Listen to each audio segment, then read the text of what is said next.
Tonight the whiskey feels stronger. Gasoline on hidden desires. So I'll throw another log on the fire. Let it burn.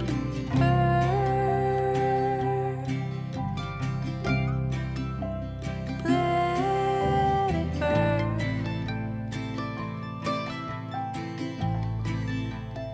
Let it burn.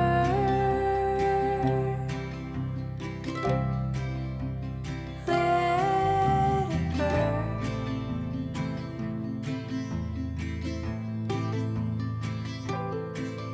Till all that's left is ash.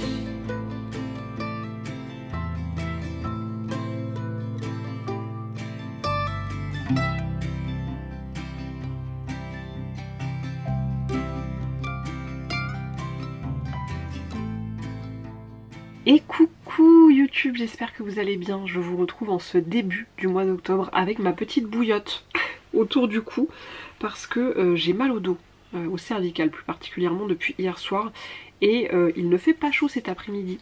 Là je filme, il est 16 h, nous sommes jeudi 3 octobre, c'est l'heure du goûter. J'ai même pas pris un rooibos, quelque chose. Il va falloir y remédier. Quand est-ce que je vous ai retrouvé la dernière fois ?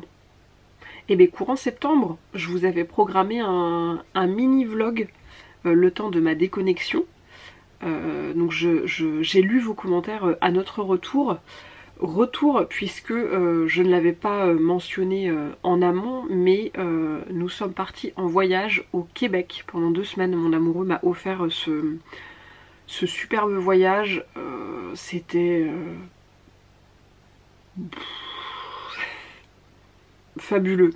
On a énormément randonné, on a beaucoup marché, on faisait minimum 10-12 km par jour, grand minimum, hein. Il y a des fois on était plus proche de 20 que de 10. On a vu plein d'animaux, c'était trop bien. C'était incroyable, voilà. Notre retour ne s'est pas, comment dire, ne s'est pas déroulé de la façon la plus joyeuse et sereine. On va essayer de ne pas pleurer hein, au début de ce vlog, parce que quelques heures littéralement avant qu'on rentre, notre petit Houston est parti. Malheureusement on a perdu Yuyu. En fait juste avant qu'on parte, il n'allait pas très bien, je l'avais emmené chez le vétérinaire. Il fallait faire des examens un peu plus poussés, mais il y avait une forte suspicion de tumeur au thorax. Donc c'est Séverine, super voisine, qui a dû le remmener pour qu'il fasse une écho complémentaire. Il a donc été mis sous traitement, mais malheureusement ça a été assez fulgurant et bah, littéralement quelques heures avant qu'on rentre. On venait d'arriver à Paris en fait. Séverine, super voisine, m'a appelé pour me dire que ça n'allait pas du tout et que malheureusement il était en train de partir. Donc moi évidemment je voulais tout de suite prendre la route pour rentrer, mais David a su me raisonner en me disant que dans tous les cas il serait parti avant qu'on arrive, et que c'était pas du tout safe en fait de prendre la route. Aussi bien lui comme moi, on avait très peu dormi dans l'avion. Donc c'était pas du tout sécurisant en fait de faire plus de 3 heures de route comme ça, dans cet état là, qui plus est, avec un niveau d'inquiétude et d'émotion quand même assez haut. Donc on a dormi chez mon tofu Claudia le soir, en ayant, en tout cas de mon côté, ce poids de culpabilité, vous n'imaginez pas, vraiment c'était affreux de ne pas avoir été là en fait quand il est parti, et d'avoir laissé cette... J'ai dit que je n'allais pas pleurer, hein, et d'avoir laissé cette charge émotionnelle, parce que je sais ce que c'est, pour avoir déjà accompagné un lapin pendant ces derniers moments, d'avoir laissé cette charge à Séverine, super voisine quoi. Donc compliqué, je vais pas vous mentir, le retour a été... c'était hard et même si on retient énormément plein de belles choses de ce voyage, il laisse quand même un petit goût un peu amer, on va pas se mentir, parce que c'est difficile, c'est toujours compliqué déjà de perdre un membre de sa famille et a fortiori quand on n'a pas été là pour lui dire au revoir, vous voyez, correctement. Bref, c'est comme ça, c'est le cycle de la vie, on le sait quand on adopte des animaux que dans l'ordre naturel des choses, ils vont partir avant nous. En accueillir, c'est accepter de devoir porter cette charge émotionnelle à leur départ. Mais même en le sachant, c'est toujours compliqué. Et puis mine de rien, ça fait pas si longtemps qu'on a perdu Persiette. Elle est partie en avril 2023. Et honnêtement, je ne pensais pas avoir un deuil de poilu à gérer en 2024. Donc compliqué. Compliqué. Et puis Arizona, forcément, c'est un peu demandé les premiers jours où était passé son amoureux. Donc ça a été délicat aussi à gérer. Bah oui mon doudou. Ouais. J'ai fait en sorte de passer beaucoup de temps avec elle, de la stimuler, etc. Les premiers jours, elle passait beaucoup de temps à l'intérieur de leur petite cabane en bois, ce qu'elle ne faisait jamais habituellement. Mais je pense qu'elle avait besoin aussi quelque part de se retrouver un peu seule, donc j'essayais d'aller la voir régulièrement et de la stimuler, tout en lui laissant des petits moments un petit peu tranquilles. Et là maintenant, ça va mieux. Là on est le 3 octobre, ça va faire 2 semaines à peu près. Je vois qu'elle est plus active, elle ne part plus se cacher, elle reste moins voilà, prostrée un petit peu dans son coin, tout ça. Donc petit à petit, autant pour elle que pour nous, le temps fait son travail et voilà, on avance. Mais ça me semblait important quand même de vous en parler parce que vous ne verrez plus Houston dans les vlogs. En tout cas, je suis très contente de vous retrouver pour ce vlog d'automne. Je ne pense pas, les amis, me lancer dans une série de vlogtober avec plusieurs vlogs par semaine. Je crois que la première année, je devais vous faire 2 ou 3 vlogs par semaine. Ça représente une charge de travail considérable. Je vous l'ai montré à plusieurs reprises, le temps de montage nocturne, puisque je ne peux pas me permettre en fait de faire du montage vidéo la journée, est assez long. Donc je ne pense pas honnêtement cette année me lancer dans un rythme aussi intense de vlog. Vous aurez quand même le droit à quelques vlogs d'automne, mais 2-3 je pense, vous voyez. Étalé sur le mois d'octobre et le début du mois de novembre, parce que c'est important aussi que je me repose, que je me ménage et j'aimerais aussi profiter de mon automne de la façon la plus douce qui soit, parce que mon dernier automne, comment vous dire, hein, je vais pas vous refaire le topo, mais il n'a pas été de tout repos l'année dernière. Donc là j'ai vraiment envie de m'apporter à moi-même du doux, du calme et du temps en fait, tout simplement pour moi. Voilà, du temps pour aller me balader, pour faire des petites choses, pour broder, voilà. C'est important. Pensez-y pour vous aussi. Même si j'ai parfaitement conscience que ça ne remplace pas du tout les longs vlogs que vous appréciez, et que j'apprécie hein, également de mon côté, sachez que je vais poster de façon un petit peu plus assidue sur Instagram en vous publiant des petits reels, des mini vidéos, voilà, donc qui ne sont absolument pas de la longueur des vlogs, mais qui vous permet voilà, d'avoir des petites nouvelles par-ci par-là, des petites images des poilus, tout ça. Donc n'hésitez pas à m'y suivre, vous avez toujours le lien de mon compte Instagram en barre d'infos. Et évidemment je suis également sur Twitch, plusieurs fois par semaine. Là on a un programme aux petits oignons les amis, pour cet automne. On fait toujours un live le lundi, un petit live papoti. Le mardi, on se mate un téléfilm d'automne. Des trucs bien cucu. Téléfilm de Noël, tout pareil, mais en mode automne. Donc avec des fausses citrouilles, des fausses feuilles, de la philosophie de comptoir, tout ça. Venez, c'est fabuleux. Le mercredi, j'étudie toute la journée, puisque vous le savez si vous avez vu les vlogs précédents, je suis en pleine reconversion professionnelle. Donc le mercredi, on étudie plein de choses autour de la nature, des animaux, la faune, la flore, tout ça, tout ça. Le jeudi, on fait de la broderie, donc on en a fait ce matin, en regardant des trucs sur les internets.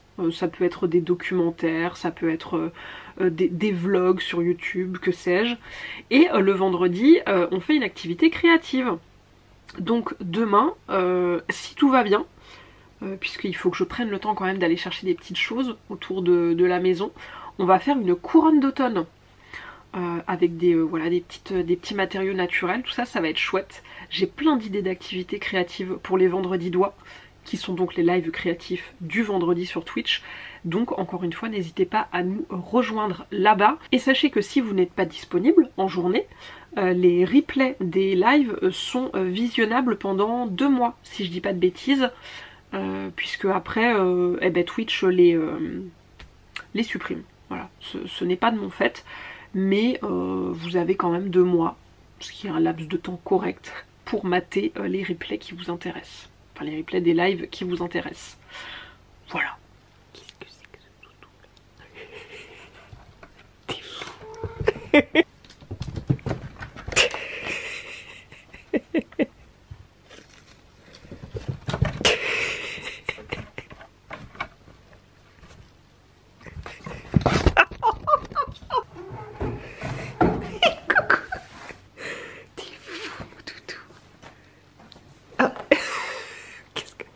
Excusez-moi, monsieur.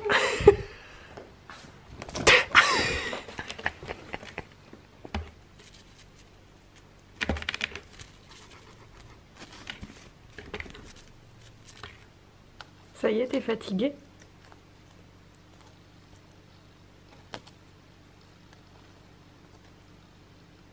Ouais, c'est bon, j'en ai marre. Je suis en train de ramasser des petites choses dans la nature pour faire une petite couronne d'automne demain avec vous en Twitch. Et je me dis que je prendrais bien des, vous voyez, des fougères qui commencent à être fanées. Je ne sais pas si on dit fanées pour des fougères, bref. Mais je ne sais pas si on se rend compte. C'est vraiment très très bas dans le fossé. Me risque-je à y aller? Je ne sais pas. Allez, j'y vais. À tout moment, je chute en direct, les amis. Attendez, je pose ça là. Vous voyez, j'ai ramassé des... Est-ce qu'on voit bien des aiguilles de pin qui sont très très longues. Pour faire la base de la couronne, je pense que ce sera bien. Je vais vous montrer, j'ai trouvé un cercle en fer. Bah, il est là. Attendez, je le sors. Tout ça en équilibre dans un fossé. Merveilleux. Voilà, j'ai trouvé ce cercle. Hop. Et du coup, ces aiguilles là séchées, je me dis pour faire tout le tour, fixé avec du tout petit fil de fer très fin, ce sera pas mal. Donc voilà, et après il faut que je trouve des, voilà, des petites choses pour décorer. Et je me dis des fougères comme ça peut être pas mal. Donc je vais peut-être en ramasser 2-3. Et puis on verra. Mon cercle n'est pas très gros, donc il ne faut pas que je prenne des fougères qui étaient très grandes, vous voyez, comme celle-là. Il faut plutôt que je me concentre sur des petites. Je pense que les voitures qui passent doivent se demander que fait cette personne. Là, encore une, et je pense que ça va être bien. Hein. On est sur une fin de journée très très douce en termes de température par rapport à l'après-midi où il faisait vraiment froid. Je sais pas si on se rendra compte, mais la lumière est trop belle. Le soleil est là. Il n'y a rien à dire, hein. Vraiment la lumière automnale de fin de journée c'est la plus belle des lumières. Hein. Je commence à apprécier l'été, donc vraiment, j'aime un peu toutes les saisons. Mais au niveau des couleurs, l'automne, c'est quand même quelque chose, on va pas se mentir. Hein, c'est très très beau là, c'est très agréable.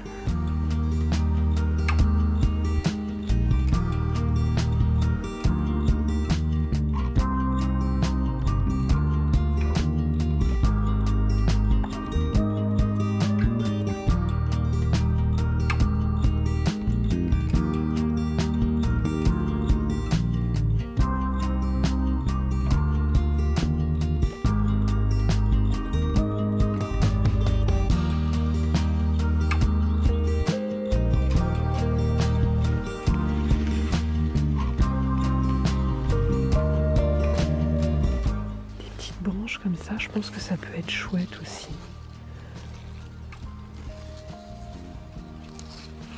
C'est quoi ça? Du charme? Je crois. Je confonds toujours. Mais il me semble que c'est du charme. Oh, regardez-moi cette belle mousse, les amis. J'ai une passion grandissante pour les mousses. Et les fougères. Je vous l'ai dit sur Instagram. Je trouve ça fascinant. En fait, on a fait une balade quand on était en voyage au Québec avec une guide qui était passionnée de mousse, de lichen, de fougères, de champignons, etc. Bref, elle nous a fait tout un topo sur toutes ces plantes et c'était incroyable. Elle était passionnante et moi ça me passionne d'écouter et d'échanger avec des gens passionnés. Et bref, c'était trop chouette. Donc, grosse passion qui commence là, je le sens. Et accessoirement, j'ai très envie d'aller me balader dans ce petit coin de forêt là, qui a l'air très chouette, mais il me semble que c'est privé. Quel dommage. Oh, cette mousse, les amis. C'est tellement moelleux. Ah, il y a un petit grignoteur qui est passé par là. Ça me paraît très propre, donc possiblement un petit mulot qui s'est fait plaisir sur cette pomme de pin.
Ça t'intéresse, hein? Ouais, ça t'intéresse. On a fini la couronne d'automne. J'en suis pas peu fière. Honnêtement, les amis, je la trouve très très belle. Vous l'avez vu, puisque normalement, je vous ai mis des petits plans juste avant. On a fait donc une base avec des aiguilles de pin. Et puis après, j'ai accroché un petit peu partout ce que j'avais ramassé et cueilli hier. Donc on a mis les petites fougères, les petites carottes sauvages séchées, tout ça. Et en bonus, j'ai mis une petite pomme de pin et un petit écureuil. Regardez ce petit mignon. c'est une petite broche en fait. Je veux pas y toucher, donc je vais pas l'enlever. Il y a une petite épingle de sûreté derrière. C'est une broche en feutrine qu'on avait faite lors d'un Twitch également. C'est nous qui l'avons fabriquée. Je sais pas si vous voyez bien. C'est un petit écureuil qui est rembourré en fait. Et donc moi j'avais fait une petite couture à la main et puis une sorte de petite broderie, vous voyez, au niveau de son oreille, tout ça.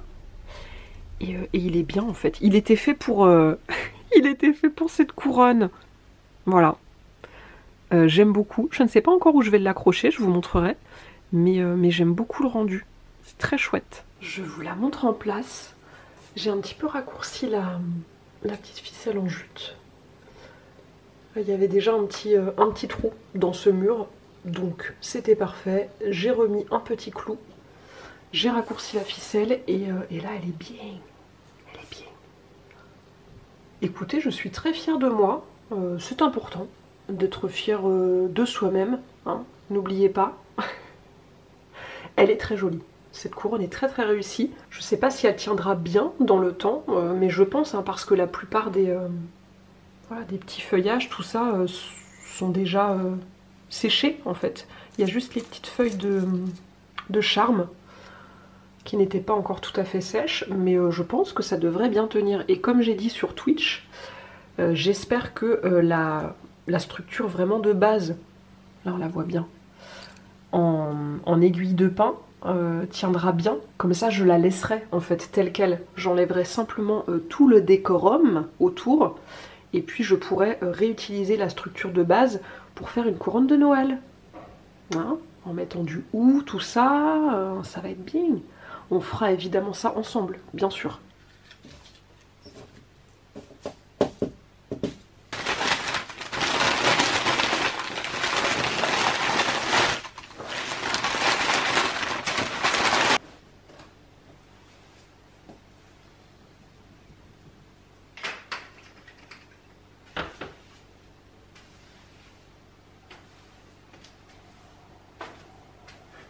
Tu veux un bonbon?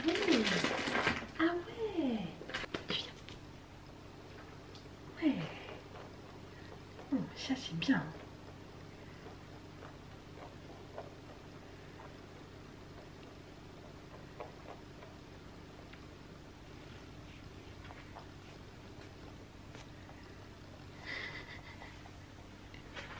Qu'est-ce que tu veux? Il est où? Il est où le bonbon? Il y a un bonbon de lapin? Ben je sais pas. T'es sûr? T'es sûr? Il est là?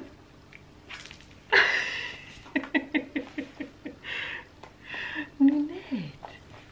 Qu'est-ce que c'est?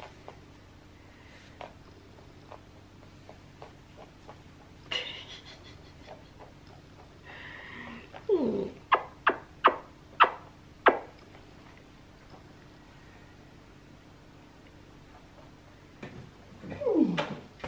Ça va mon cœur.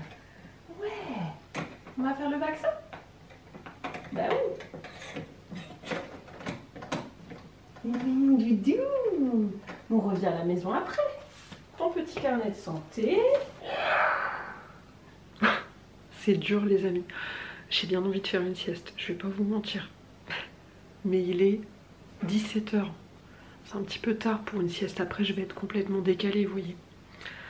Je vais faire une tarte aux pommes. Rien à voir avec la sieste. Mais, vous voyez, c'est un truc un peu motivant parce que ça va me faire tenir jusqu'au soir pour déguster cette merveille. Et j'ai bien envie de faire une tarte aux pommes avec un petit crumble dessus. J'ai jamais fait ça. Vous avez déjà fait ça ou pas? Donc, tarte aux pommes extrêmement simple. Base compote de pommes, des petites lamelles par-dessus. Sucre, cannelle, évidemment. Et par-dessus du coup un petit crumble avec pourquoi pas des morceaux de noix et des pépites de chocolat, parce que qui m'en empêche? Personne. J'ai bien envie de me faire ça. On teste ensemble. Allons-y. Petit moule à tarte Peugeot dans un beau verre forêt, hein. Je vais faire préchauffer mon fond de tarte qui ne sera absolument pas maison, une dizaine de minutes. On va dire à 200 degrés, ça me paraît bien.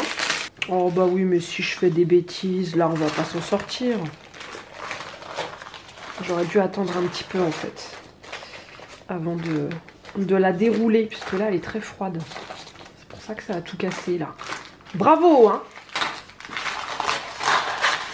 Je vais mettre mes petites billes de cuisson, histoire que ça ne gonfle pas trop. Hop.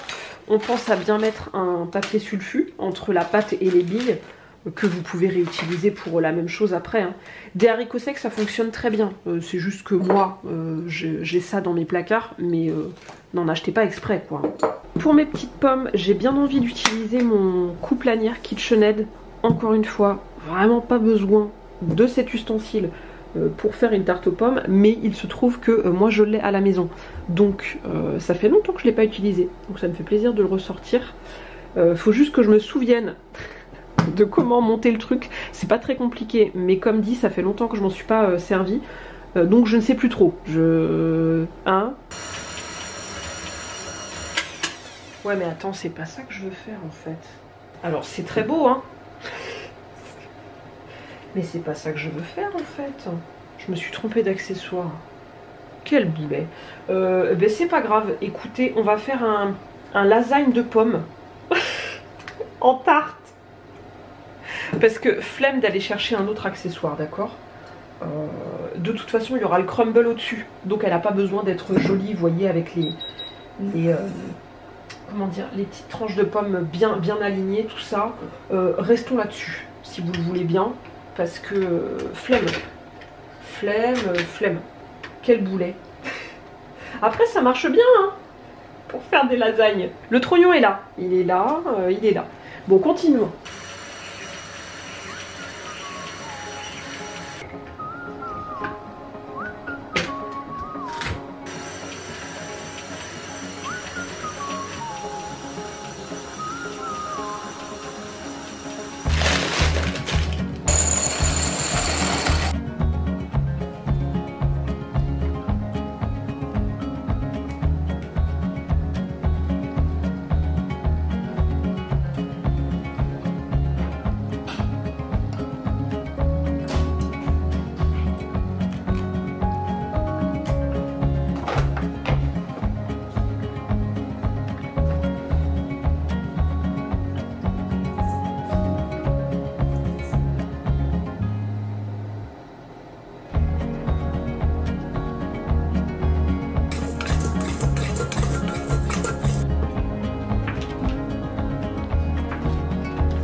ici.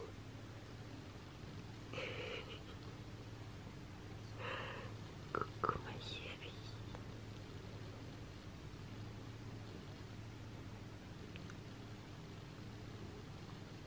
Ça va ma petite belette? Oh, ouais, c'est pas facile. Et coucou, je vous retrouve samedi. Je vous ai complètement abandonné hier. J'ai abandonné le vlog. Mais je vous ai quand même mis quelques petits plans normalement de la tarte. Elle est incroyable, les amis. Elle est si bonne. Banger de fou. Le crumble au-dessus de la tarte là. Et alors cette histoire de d'erreur d'ustensile KitchenAid, grosse découverte. Hein. Grosse découverte. Ah bah les tranches de pommes pardon, ultra fines façon lasagne là, en couche du coup, sur le fond de tarte. Mais c'est incroyable. Mais découverte fortuite, mais que je vais réitérer cette fois de façon intentionnelle. Vraiment, ça les rend ultra fondantes et oh, c'est incroyable. C'est incroyable. Habituellement, on les sent quand même sous la dent. Vous voyez, les petites tranches de pommes, même si elles sont fondantes, c'est, vous voyez, elles gardent un petit peu de mâche quand même.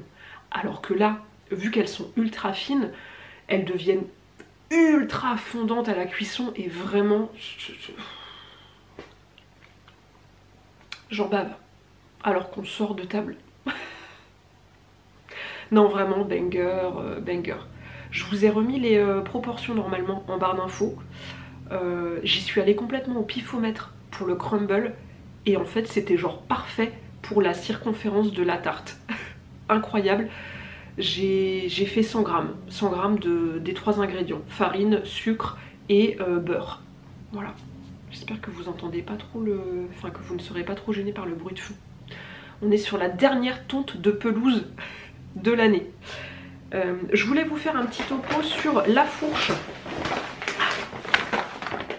Cette petite partie de la vidéo sera en collaboration avec cette boutique. Vous le savez, je pense, je travaille avec eux depuis très longtemps et c'est toujours un plaisir de vous en parler parce qu'ils sont ultra cool et que c'est vraiment un service qui me sert au quotidien pour continuer de consommer bio, on va dire à peu près 80%. Jusque là c'était, enfin jusqu'il y a peu ce n'était pas possible, mais désormais ils proposent la livraison en région, alors peut-être pas partout, mais en tout cas en Bretagne c'est ok, la livraison zéro déchet. Donc vous avez une proposition de créneau quand vous passez votre commande et votre commande arrive donc dans ces petits sacs en carton que vous redonnez au livreur la fois suivante et franchement rien à dire. C'est parfait. Tout est en vrac du coup dans ce sac, donc on limite les déchets, vous n'avez pas d'éléments de calage, tout ça. C'est parfait. Voilà, j'ai envie de dire que c'est l'idéal pour moi en tout cas. Si jamais vous ne connaissez pas encore La Fourche, je fais un petit rappel.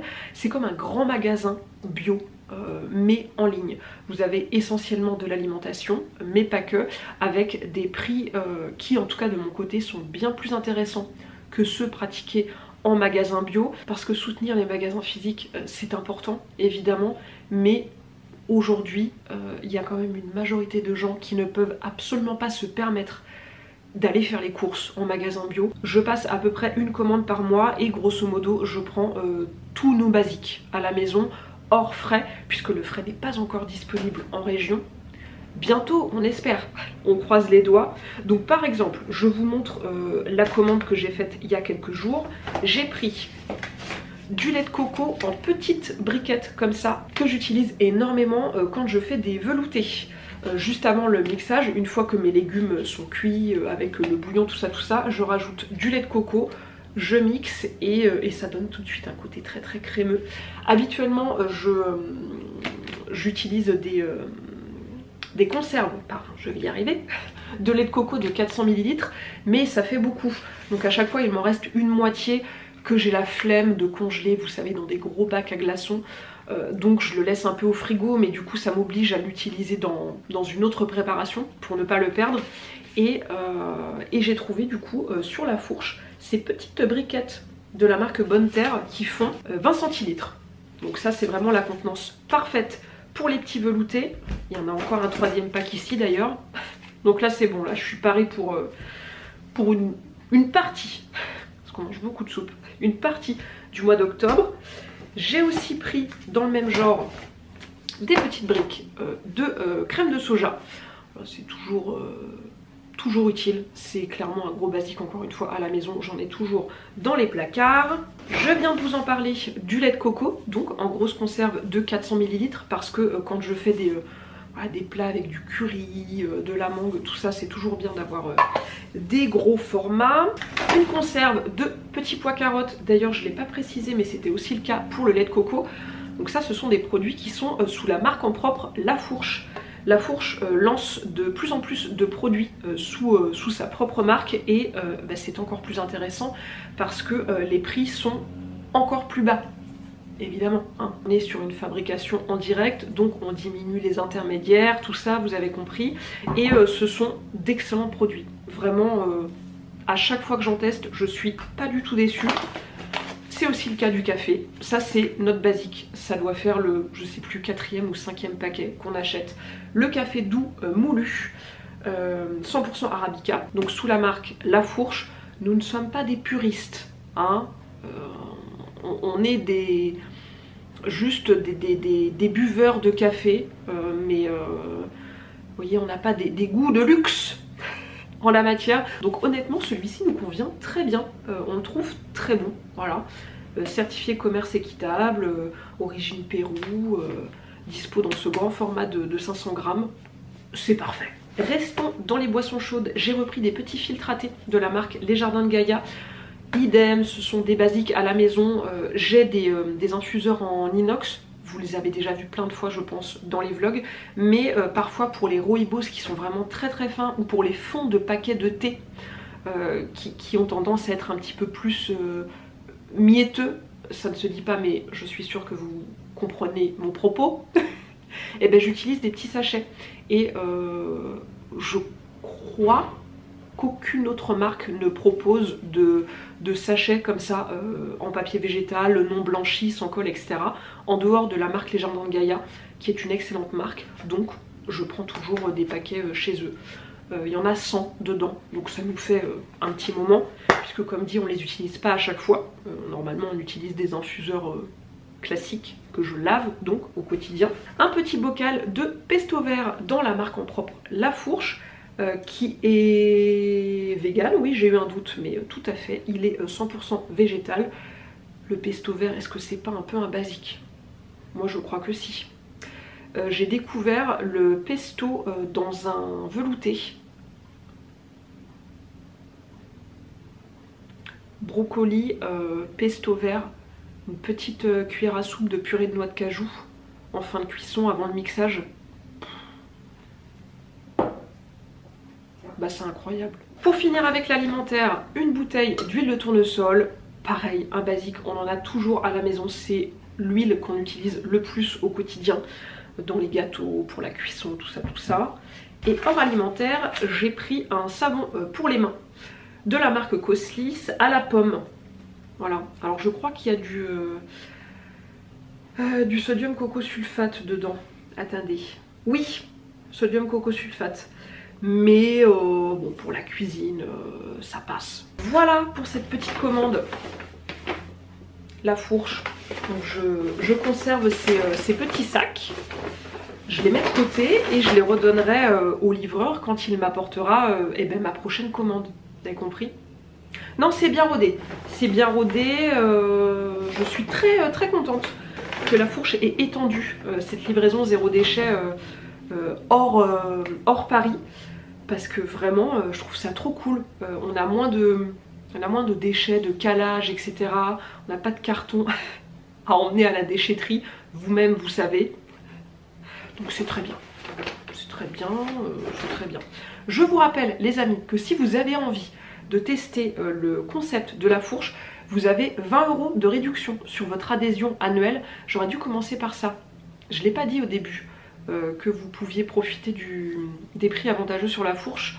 en contrepartie d'un abonnement annuel qui est de 59,90. J'ai un gros doute d'un coup, mais je crois que c'est ça. Et donc vous avez 20 € de réduction sur cette adhésion avec mon code TIJULIE20 que je vous remets quelque part à l'écran et en barre d'infos.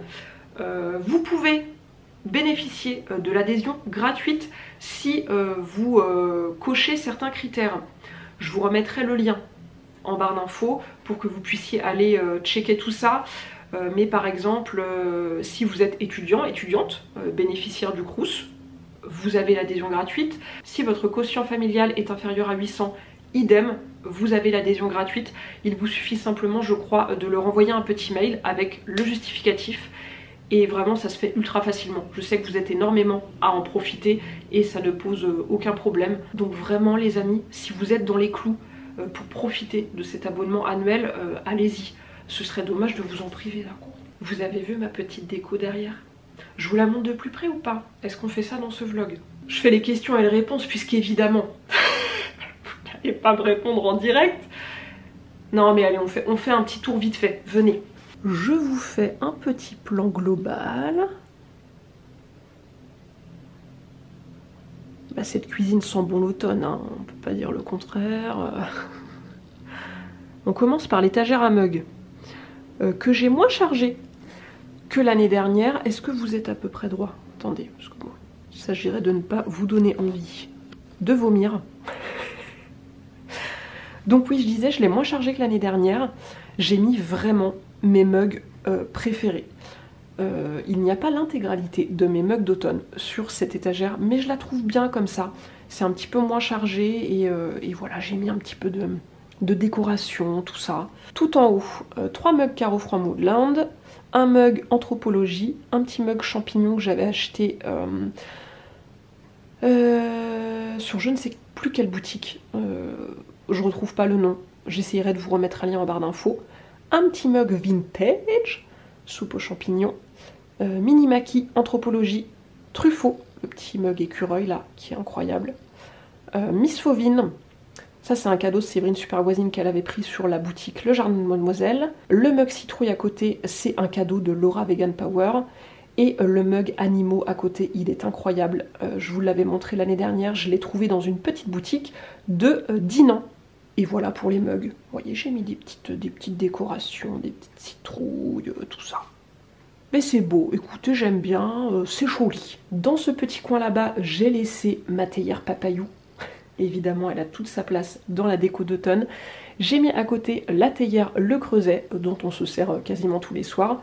Les bols Anthropologie, de la collection de Nathalie l'été de l'année dernière, qui sont incroyables, qui nous servent quasi tous les jours, idem, pour manger nos veloutés. J'ai mis en dessous une petite guirlande de citrouille en feutrine que j'avais trouvée chez Lice for Fun l'année dernière. Sur la hotte, j'ai mis quelques petites décorations autour de ce pichet incroyable, je le trouve magnifique, que j'avais trouvé de seconde main dans ma ressourcerie, je crois. J'ai mis un petit bouquet d'eucalyptus séché, enfin stabilisé, dedans.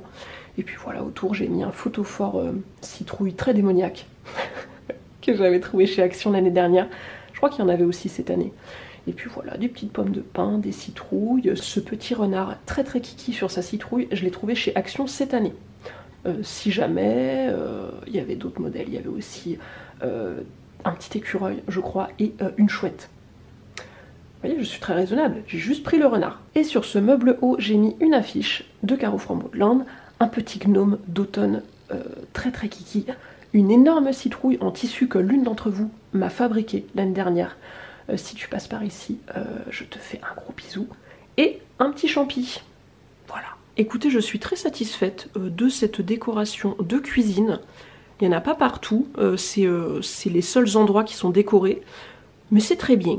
C'est très bien. Un petit goût d'automne dans la cuisine, mais pas too much. Enfin, en tout cas, pas too much pour moi.